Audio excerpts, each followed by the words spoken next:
حامدا ومصليا أما بعد فأعوذ بالله من الشيطان الرجيم بسم الله الرحمن الرحيم فاسألوا أهل الذكر إن كنتم لا تعلمون صدق الله مولانا العظيم وصدق رسوله النبي الكريم ونحن على ذلك من الشاہدین ومن الشاکرین۔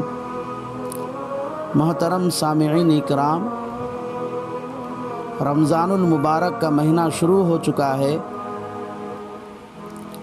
آج رمضان کا پہلا روزہ ہے اور رمضان المبارک میں امت کا ایک بہت بڑا طبقہ روزے کا اہتمام کرتا ہے اور بہت سارے خوش نصیب مسلمان ایسے بھی ہیں کہ روزے میں پیش آنے والے مسائل کا حل معتبر علماء سے حل کرانے کا شوق بھی رکھتا ہے اور اپنی زندگی میں پیش آنے والے مسائل علماء سے پوچھ کر حل کرانا بہت بڑی چیز ہے، یہ بہت اچھی عادت ہے۔ اس لیے رمضان المبارک کے مہینے میں عام طور پر جو لوگ مسائل پوچھتے ہیں، اس مجلس میں ان کا مذاکرہ کیا جاتا ہے۔ مسئلہ نمبر 1، صبح صادق سے غروب آفتاب تک عبادت کی نیت سے کھانے پینے اور ہم بستری کرنے سے رکے رہنا روزہ کہلاتا ہے۔ چنانچہ عالمگیر جلد نمبر 1 صفحہ نمبر 190 پر 4 پر لکھا ہے، فَهُوَ عِبَارَةٌ عَنْ تَرْكِ الْأَكْلِ وَالشُّرْبِ وَالْجِمَاعِ مِنَ الصُّبْحِ إِلَى غُرُوبِ الشَّمْسِ بِنِيَّةِ التَّقَرُّبِ۔ دوسرا مسئلہ، اگر کوئی آدمی دن بھر بھوکا پیاسا رہے اور جماع بھی نہ کرے لیکن اس کے دل میں روزے کا ارادہ بھی نہیں ہے تو ایسے آدمی کا روزہ نہیں ہوگا۔ چنانچہ ہندیہ جلد نمبر 1 صفحہ نمبر 190 پر 5 پر لکھا ہے، وَشَرْطُ صِحَّةِ الْأَدَاءِ النِّيَّةُ۔ تیسرا مسئلہ، نیت صرف دل کے ارادے کا نام ہے، یہاں تک کہ رمضان المبارک کے مہینے میں سحری کھانا بھی نیت کے قائم مقام قرار دیا گیا ہے۔ اس لیے روزے کی نیت کے لیے زبان سے الفاظ کا ادا کرنا ضروری نہیں ہے۔